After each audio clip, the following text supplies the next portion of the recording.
Mom, this is that liver video I promised you. So on this cutting board here, I have my beef liver, and I have covered it with plastic wrap. I don't know if you can really see that too well. You don't have to do this step. I just like to do it because my husband doesn't really like the flavor of liver, so anything I can do to make this not seem like liver is going to help everyone in the family enjoy it more. So this is a mallet of some sort. I found out in my husband's toolbox. If you have like a meat, I don't know, is there such thing as a meat hammer? I'm using this as a meat hammer. So I'm just gonna pound this out. And I don't do it a ton. I probably pound it out to like from a quarter of an inch to an eighth of an inch.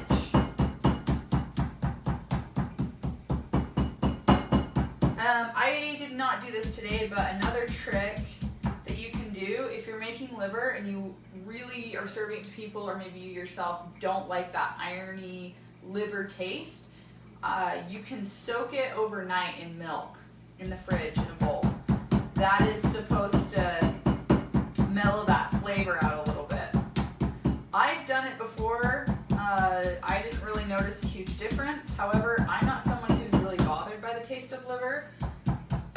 So it's definitely something that's worth a try if you're trying to get yourself to eat liver, or you're trying to get your family to eat liver and nobody likes it. Why not just marinate it in milk overnight? It might make a difference for your family. So here we go. I'm almost done with my meat hammer here. Pounding it out. Alright, so I have everything pounded pretty darn thin. And how I'm going to make this today is essentially it's going to be like chicken fried liver. You can serve this two ways. You can like keep it in the shape it already is. These are fairly big pieces. Or you could slice it and bread it and fry it similar to finger steaks. It's going to taste exactly the same. It's just a matter of personal preference. So over here I have, this is sunflower meal that I make myself because I'm too cheap to buy almond flour. So just pretend this is almond flour. Maybe down the road I'll do a video on how to make sunflower meal. It's a lot less expensive. But for today, you could use almond flour. Any ground up seed really would probably work just fine. This is tapioca starch. And I'm going to put an egg in this bowl. Okay.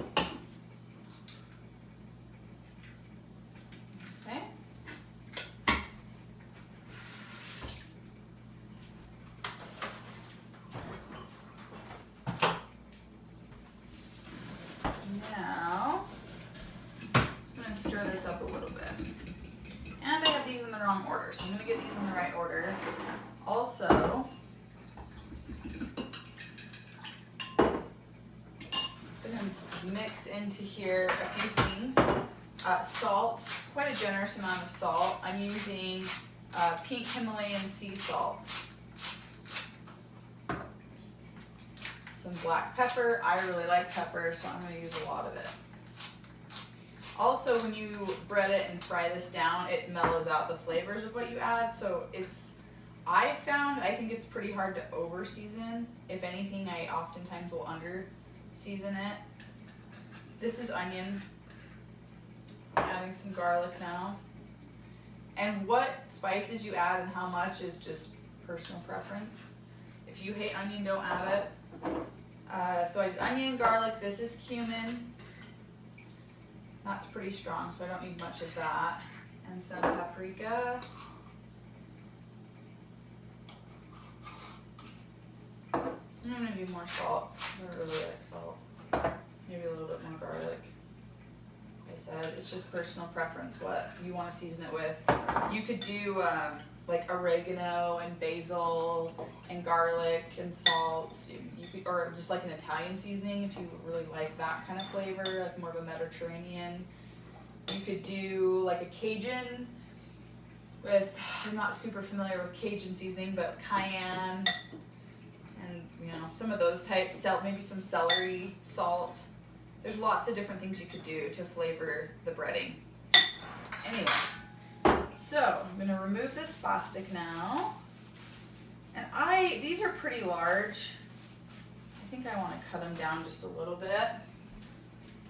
So I'm going to take a knife and I am going to cut these in half.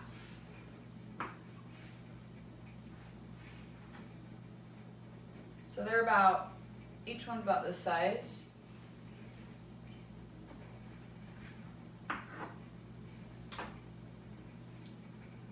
Okay, so this is a pretty simple 3-step thing. First, you're gonna put it in the starch.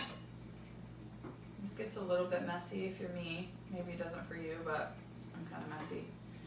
Then you put it in your egg. Just dredge it through there.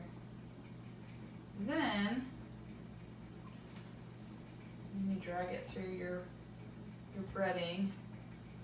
Get that pretty good. And then you set it on your plate. And that's all there is to it, really. All right, so you can tell that my oil is ready because I just flicked a little water in there and it's popping. Okay, so I'm gonna throw these in here.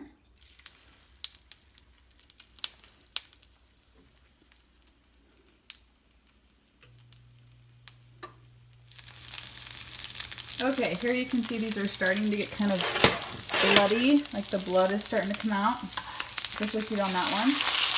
When I turn it, you can see how the breading is kind of browned a little bit.